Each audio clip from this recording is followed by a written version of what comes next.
Hello, good evening. എല്ലാവരും സുഖമായിട്ടിരിക്കുമല്ലേ? ഇത് നമ്മൾ ഈ ചെറിയ ചെറിയ റിസ്ക് ഒക്കെ എടുക്കാൻ തയ്യാറായിട്ടുള്ളവർക്ക് പറ്റിയൊരു നല്ലൊരു എക്സ്പീരിയൻസ് ചെയ്യാൻ പറ്റിയൊരു സ്പോട്ടാണ് കേട്ടോ. നമ്മൾ വട്ടവടയിലുള്ള ടൈഗർ കേവ് എന്ന് പറയും. അപ്പോൾ അവിടെ ഒരു വാട്ടർഫാൾ ഉണ്ട്. അപ്പോൾ അതൊക്കെ കണ്ടിട്ട് നമുക്ക് അതിന് കുറച്ചുകൂടെ നടന്ന് പോകുമ്പോൾ കാണുന്നതാണ്. ഇവിടെയൊക്കെ എത്തിയപ്പോഴത്തേക്കും ഞാൻ ശരിക്കും പേടിച്ച് കേട്ടോ. അത് നന്നായിട്ട് കുനിഞ്ഞാണ് പോവേണ്ടിയിരുന്നത്. അത് മാത്രമല്ല നല്ല ഇരുട്ട്, നമ്മൾ സംസാരിക്കുന്നത് അതുപോലെ എക്കോ അടിച്ചൊക്കെ കേൾക്കും. അപ്പം മുന്നേ പോകുന്നവരെ പോലും കാണത്തില്ല.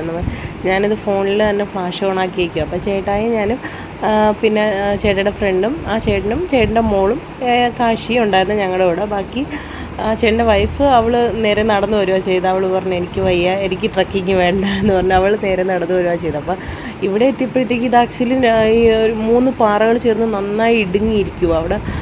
അവിടെ എത്തിയപ്പോൾ ഞാൻ വിചാരിച്ചു ഇതിന് ഞാൻ കയറുവാണെങ്കിൽ ഞാൻ ഇതിൻ്റെ ഇടയിൽ പെട്ട് പോകും, സ്റ്റക്കായി പോവും. അതൊക്കെ അവിടെ എത്തിയപ്പോൾ ഞാൻ ഗുണാക്കേവൊക്കെ ഓർത്ത് ഇതിൻ്റെ ഇടയിൽ പെട്ടുപോകുമോ ഈശ്വര, ഞാനെങ്ങനെ ചത്തുപോകുമോ എന്ന് വിചാരിച്ചാൽ എങ്ങനെയെങ്കിലുമൊക്കെ കഷ്ടപ്പെട്ടൊക്കെ കയറി. ആക്ച്വലി ഈ സമയത്തൊക്കെ ഞാനവിടെ ഭയങ്കര വിളിയായിരുന്നു കേട്ടോ. തിരിച്ചു പോകാനും എനിക്ക് പേടി, ഞാൻ തിരിച്ച് ഒറ്റയ്ക്ക് പോകണ്ടേ എന്നുള്ള പേടി തിരിച്ചു പോകാൻ. ഇതിതെങ്ങനെയെങ്കിലും കയറിയേ പറ്റുള്ളൂ, എനിക്ക് കയറാനും പറ്റുന്നില്ല. പേടിച്ച് നിന്ന് ഞാൻ വിളിയായിരുന്നു. അവസാനം എങ്ങനെയൊക്കെയോ കയറി എത്തിയപ്പോഴും ആ ഒരു സ്പോട്ടാണ് എനിക്ക് ഏറ്റവും പേടിയായത്. കാരണം അത് ഭയങ്കരമായിട്ട് ടൈറ്റായിരുന്നു, ആ പാറകൾ കൊണ്ട് ടൈറ്റായിരുന്നു.